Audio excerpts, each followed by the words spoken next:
তো গাইজ আপাতত এখান থেকে টায়ারটা লাগিয়ে নিচ্ছি। এদের বাড়ি হচ্ছে আমাদের দিকেই বাড়ি, বাট একটা বন্ধুর সরছে, জানি না কত কি দাম টাম দেবে। তো এখানে রয়েছে একদম রোদের মধ্যে গাড়ি। তো চলো গাড়িটা নিই, বেরিয়ে পড়ি। আর এই ষষ্ঠীর সুতো হাতে কার কার বাঁধা আছে এখনো একটু কমেন্ট করে জানি যে ষষ্ঠীর সুতোটা গঙ্গা পুজো হয়ে যাওয়ার পরে এখনো কেউ খেলোনি আর কি। তো গাইজ এদিকে একটা ফোন এসেছিল, ওই জন্য দাঁড়িয়েছিলাম আর কি। তো চলো আবার যাওয়া যাক আমাদের। হ্যালো বন্ধুরা, শুভ সকাল। আশা করি সবাই ভালো আছো, আর আমিও খুব ভালো আছি। তো আজকে ভিডিও শুরু হচ্ছে এখান থেকেই। তো এখন মোটামুটি রেডি হয়ে বেরিয়ে পড়ছি বহরমপুর যাওয়ার জন্য। আর বহরমপুরে কিছু কিছু কাজ হয়েছে, সেই কাজগুলো করতেই আজকে যাওয়া আর কি। তাহলে চলো বেশি দেরি করছি না, ঝটপট বেরোই, কারণ দুপুরবেলা হয়ে গেছে, মোটামুটি 12:30 বাজে। আর কিছু এরপরে গরম আরও বাড়বে, সুতরাং তাড়াতাড়ি যাবো এবং তাড়াতাড়ি আসবো। তো চলো যাওয়া যাক। তো গাইজ আপাতত এখন চলে এসেছি বাস্তবখালী। তো আজকে যাব আমাদের NH-12 আর কি, নতুন ব্রিজ হয়ে আর কি। নতুন ব্রিজ হয়ে যেতে হলে আমাকে যেতে হবে, আমাকে আপাতত বাঁ দিকে যেতে হবে। তো চলো এখন বাঁ দিক দিয়ে একটা ছোট্ট একটা রাস্তা আছে, এটাতে উঠে পড়বো। বাট যাওয়া যাবে বহরমপুর, কিন্তু আসার সময় আসতে গেলে একদম সে বলরামপুর হল্ট আছে, সেখান থেকে গিয়ে ঘুরে আসতে হবে আমাদের আসার জন্য। কারণ ওখানে যে কাটিংটা ছিল সেটা আপাতত বন্ধ করে দিয়েছে, ডিভাইডারটা যে ছিল সেটা বন্ধ করে দিয়েছে, এখন আর কিছু করার নেই। ওই জন্য ঘুরে আসতে হবে সম্ভবত। আগের দিন দেখেছিলাম যে এরকম ওখানে ঘিরে দেওয়া হয়েছিল, তো আজকে জানি না যে কি অবস্থায় আছে না আছে। তো চলো গিয়ে দেখি কি অবস্থায় আছে। তো চলো যাওয়া যাক। আর আমাদের যে এই যে রাস্তা, নতুন রাস্তাটা যেটা গঙ্গার উপর দিয়ে যে ব্রিজটা গিয়েছে, এই রাস্তাটার অবস্থা এখন বর্তমান দেখতে পাচ্ছি পুরো রাস্তাটা মাটি তুলে করা। সুতরাং বেশিরভাগ জায়গায় এরকম খারাপ হয়ে গেছে, রাস্তা খারাপ হয়ে গেছে আর কি। তো জানি এরকমই হবে আর কি, কিন্তু একটু রিস্ক হয়ে যাচ্ছে মনে হচ্ছে বেশি, কারণ এত পরিমাণ ভাবে বসছে রাস্তা ধারণার বাইরে। আজ প্রায় 5 বছর ধরে রাস্তা করলো, বাট এই মাটিগুলো যদি আগে থেকে তুলে রাখতো তাহলে এই সমস্যাটা হয়তো হতো না। ইদানিং যা সমস্যা দেখছি, বিশেষ করে আমাদের এই পার্টটা এরকম হয়েছে, এবং আর ওপারটা ঠিকঠাকই আছে, এই পার্টটা এরকম সমস্যা। তো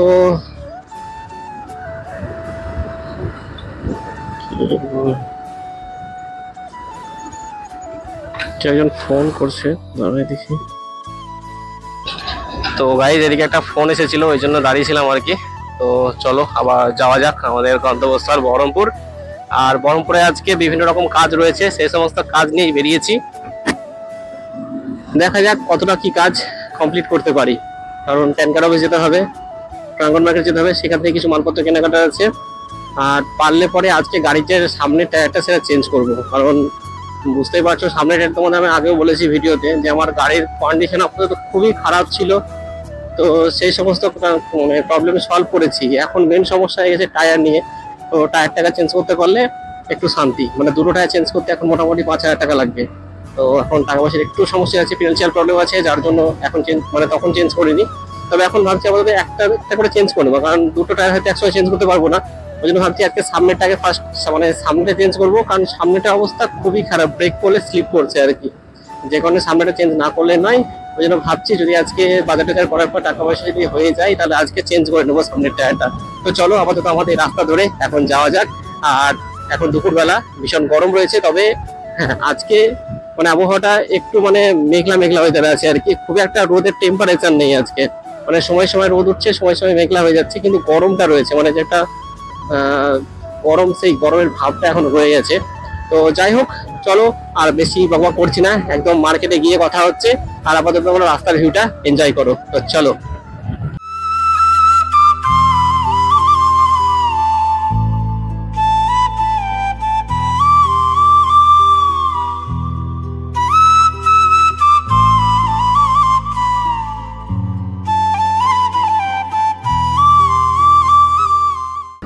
হ্যাঁ গাইস, এখানে ডিভাইডারটা কিন্তু এখনো রয়ে গেছে, ঘিরে দেওয়া হয়েছে, এটাতে কিন্তু আর যাওয়া যাবে না। এখন যদি মনে করে কেউ বহরমপুর থেকে বাড়ি যাব, যেতে পারবে না বলা ভুল, যেতে পারবে, রং রুট ধরতে হবে আর কি।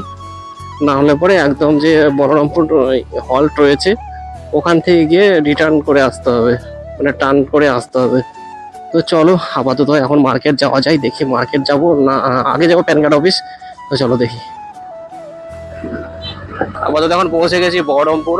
তো এবার যাব, গিয়ে প্রথমে যাব প্যান কার্ড অফিস, কারণ আগে প্যান কার্ডের ফর্মগুলো জমা করে দিই। অনেকদিন ধরে আছে প্যান কার্ডের ফর্মগুলো জমা করতে ভুলে যাচ্ছিলাম বারবার। তো সুতরাং আজকে আর দেরি করবো না, আজকে ঝটপট গিয়ে আগে প্যান কার্ডের ফর্ম জমা করবো, তারপর অন্য কোনো মার্কেটে যা কাজকাম আছে সেগুলো করবো। কারণ জিনিস মানে মার্কেটে যা কাজকাম আছে কিছুদিন পরে করলেও কোনো অসুবিধা নেই, কারণ মোটামুটি ধরো মালপত্র রয়েছে। এবার এই প্যান কার্ডটাই মেন সমস্যা হয়ে গেছে, যে প্যান কার্ডটা জমা দিতে পারছি না। তো আমার একটা নিজস্ব আইডি আছে প্যান কার্ড করার, তো সেই আইডিতে এখন আর ফর্ম ফিল আপটা করা যাচ্ছে না। পিভি লাগবে বলছে, এখন দেখি কবে পিভিটা করে নিয়ে আসি, তারপর আবার কি করব, মানে দেখবো যে কি হচ্ছে না হচ্ছে, মানে ফল্টটা কি আগে সেটা জানতে হবে। শুধু দেখলে পিভি লাগবে, বাট এছাড়া আর কিছু দেখা হয়নি। তো যাই হোক, সিগন্যাল পড়ে গেছে, বুঝতেই পারছো, কারণ আমি আসলে তো সিগন্যাল পরেই কনফার্ম ব্যাপার একদম।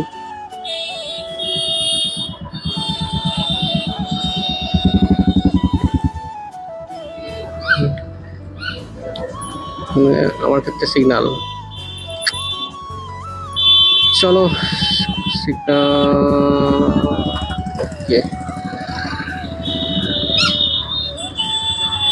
হ্যাঁ, তো আমি যে প্যান কার্ডের অফিসটায় যাব সেটা হচ্ছে লালদিঘির ধারে কার্ভিতে। তো সেখানে আগে জমা করতাম, ইদানিং 2-3 বছর যাইনি, আজকে আবার যাচ্ছি ওখানে। তো দেখা যাক, প্রচণ্ড ভিড় থাকে, ওদিন যেতে চাইছিলাম না, প্রচণ্ড ভিড় থাকে ওই জন্য যেতে চাইতাম না। তো যাই হোক, তারপরে আমাকে একজন আইডি দিয়ে যায়, মানে প্যান কার্ড করার জন্য, ইউটিআই থেকে। তো সেই আইডি দিয়ে আগে ফর্মটা করতাম। তো ইদানিং তোমাদের বললাম যে পিভি প্রবলেমের জন্য, যাই হোক সেটা এখন হচ্ছে না। আপাতত আজকে যাই, গিয়ে দেখে এখন জমা দিই। আর আজকে এমন ভিড় থাকে সেটা দেখার বিষয়, কারণ ভিড় হয়তো থাকবে না, কারণ এখন মোটামুটি সবাই নিজেই ফর্ম ফিল আপ করে জমা করে। তো সুতরাং দেখা যাক।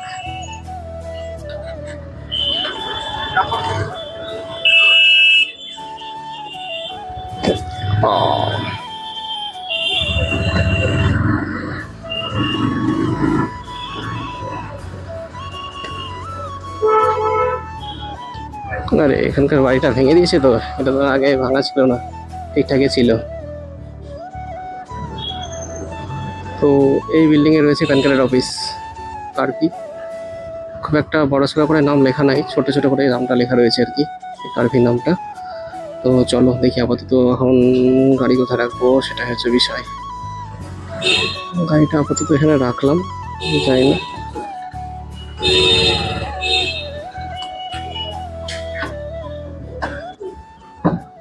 তো গাইস, আসার পরে একটা কাজ হলো, যেটা হচ্ছে প্যান কার্ড অফিসে যে কাজটা ছিল সেই কাজটা, মানে একটা দুটো ফোন নিয়েছিলাম, একটা হয়েছে আর একটা হলো না, সেটা একটা প্রবলেমের জন্য হলো না। তো যাবো, ওটা নেক্সট দিন আবার নিয়ে আসবো। তাহলে চলো এখান থেকে যাবো, এখন যাবো কোথায়, এখন যাবো প্রাঙ্গণ মার্কেট, সেখানে মালপত্র কেনাকাটা করবো, দেন আবার যাবো মানে চুয়াপুর, সেখান থেকে বাড়ির টায়ারটা কিনবো। তো চলো দেখি কতক্ষণে কিনতে পারি, মানে কিনতে পারি কিনা সেটা দেখার বিষয় আছে আজকে। তো চলো যাওয়া যাক। তো গাইস, আপাতত এখন চলেছি প্রাঙ্গণ মার্কেটে। তো চলো এখান থেকে মালপত্র যা আছে সেগুলো কিনে নিই, তারপর যেতে হবে চুয়াপুর।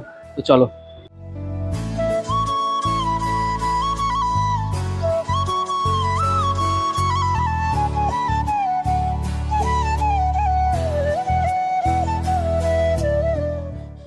তো চলো, আপাতত এখন নিচে যাবো, উপরে ছিলাম। তো উপরে মালপত্র কেনাকাটা হলো, এবার নিচে কিছু মালপত্র আছে সেগুলো কেনাকাটা হলেই হয়ে যাবে। তো চলো যাওয়া যাক। তো গাইজ, এদিকে মার্কেটের কাজ কাম যা ছিল সব কমপ্লিট হয়ে গেছে। তো এখন গাড়ি নেবো, বেরিয়ে যাবো বাড়ির উদ্দেশ্যে। তাহলে চলো গাড়িটা এখান থেকে নিয়ে নিই। আর গাড়ি জানি গরমে পুরো গরম হয়ে গেছে, তো এখানে রয়েছে একদম রোদের মধ্যে গাড়ি। তো চলো গাড়িটা নিই, বেরিয়ে পড়ি। তো যাই হোক গাইজ, মার্কেটের কাজ হয়ে গেল ডান। তো এখন যাচ্ছি চুয়াপুরের উদ্দেশ্যে। তো চলো দেখি চুয়াপুর এখন যাওয়া যাক। হ্যাঁ, চুয়াপুর যে কারণে যাবো তোমার আগেই বলেছি চুয়াপুর কেন যাচ্ছি। তো চুয়াপুর যাচ্ছি তোমার টায়ার নিতে আর কি, আমার এই গাড়ির জন্য টায়ার নিতে। তো দেখা যাক পাই কিনা, আর মানে একটু দামটা একটু জেনে নেবো সব জায়গায়, কারণ বুঝতেই পারছো এখনকার দিন একটু দাম টাম না জেনে নিলে বহুত সমস্যা, যে কারণে দাম জেনে নেব।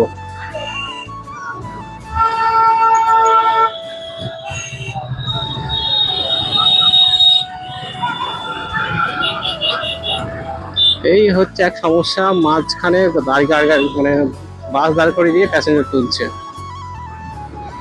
তো এখন মধুপুর রোড ধরে যাবো চুয়াপুর, প্রথমে পঞ্চরণতলা যাবো, সেখানে দেখবো, তারপরে যাবো চুয়াপুর। কারণ হচ্ছে বেকার যদি পঞ্চরণতলা দিয়ে পেয়ে যায় তাহলে চুয়াপুর ফালতু গিয়ে লাভ নেই। সুতরাং ওই জন্যই ভাবছি আগে পঞ্চরণতলায় দেখবো, আগে 2-1টা দোকান দেখবো কিরকম কি দামটা বলছে, তারপরে যাচাই করে নেব। তো প্রথমে এক জায়গায় যাবো, সেটা হচ্ছে এইখানে একটা দোকান ছিল, আগের বার আমি একবার টায়ার লাগিয়েছিলাম। তো এখন সেই দোকানটা খোলা আছে কিনা একবার দেখে নেবো। চলো গাড়িটা ঘোরাই আপাতত।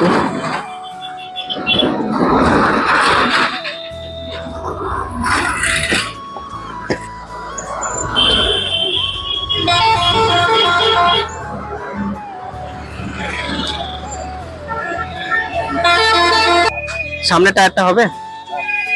কিরকম কি দাম পড়বে?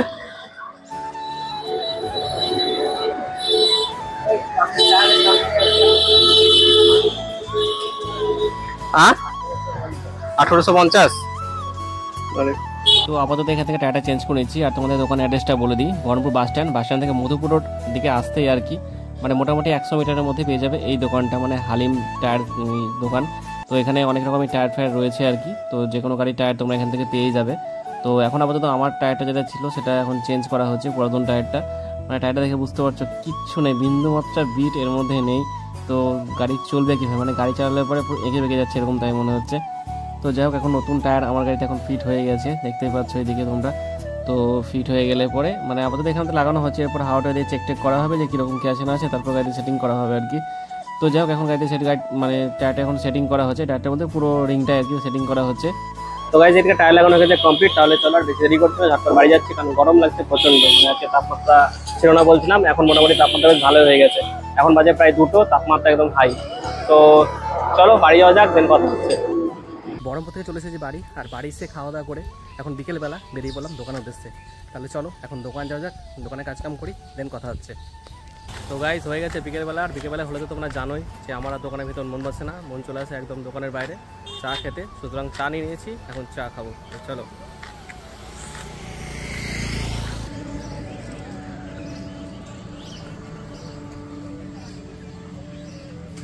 তো গাইজ চা খাওয়া গেছে কমপ্লিট, তো এখন রয়েছি বসে। তোমরা জানাই বিশেষ করে যে দোকান আসলে পরে মানে দোকানে কাস্টমার থাকলে আমি দোকানের বাইরেই বসে থাকি বেশিরভাগ টাইমটা, কারণ বলেছি এর আগেও যে দোকানের ভেতরটা ভীষণই গরম, যে কারণে দোকানের ভেতরে বসে থাকাই যায় না বললেই চলে আর কি। ওই জন্যই বাইরে বসে থাকা। আর বিকেল হলে বুঝতেই পারছো চা একদম লাগবে, এমনটা ব্যাপার। অন্য দিন খাওয়া হয় না, একদিন যেদিন কাস্টমার দিন খাওয়া হয় না। কাস্টমার থাকলে ফাঁকা থাকলে অবশ্যই চা খাবো আর কি।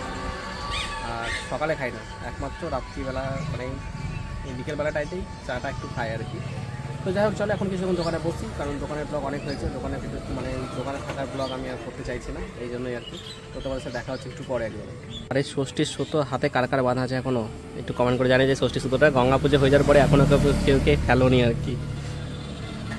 তো গাইজ বাইরে বসেছিলাম, এখন আসলাম দোকানের ভিতরে আসলাম বলতে গেলে এখন যাবো দোকান থেকে ডিরেক্ট বাড়ি আর কি। তাহলে চলো আর বেশি ওয়েট করছি না, বাড়ি চলে যাই। আর বাড়ি গিয়ে ভিডিওটা হয়তো কন্টিনিউ হবে না, হয়তো কি মানে কন্টিনিউ হবে না, যেহেতু কোথাও যাচ্ছে না কন্টিনিউ করছি না। তো যাই হোক, যদি ভিডিওটি ভালো লাগে দেখে তাহলে অবশ্যই লাইক কমেন্ট শেয়ার এবং চ্যানেলটাকে সাবস্ক্রাইব করে দিও। আর যদি ফেসবুক থেকে দেখে থাকো তাহলে অবশ্যই পেজটি ফলো করে দিও। বেশ টাটা, দেখা হচ্ছে নেক্সট ভিডিওতে।